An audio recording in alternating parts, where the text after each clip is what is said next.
আসসালামু আলাইকুম দর্শক, সকলেই ভালো আছেন আশা করি। এটা দেখতে পাচ্ছেন আমার সেই পুরনো প্রজেক্ট, শশার একটা প্রজেক্ট ছিল। আগে পরে ভিডিও অনেক দিয়েছিলাম। তো সেই প্রজেক্টে এখন আমি নিজেই মালচিং করছি, নিজেই বেড করছি। এই যে দেখছেন, এই 3 ফুটের বেড, 4 ফুটের মালচিং দিয়ে করা। তো এটা একটু ভারী মালচিং, আর আমার এখন যেটা আছে সেটা একটু পাতলা মালচিং। তো একটু জানাবেন অভিজ্ঞরা যে মালচিং ভারীটা ভালো নাকি পাতলাটা ভালো। এই যে দেখেন, এখনো কুয়াশা পড়ছে। হ্যাঁ, সকালে আসছি, এখনো কাজ শেষ হয়নি। আর নিজেরটা নিজেই অল্প অল্প করে করি,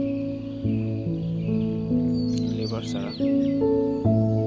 তো একটু জানাবেন কীরকম হয়েছে বেডগুলো।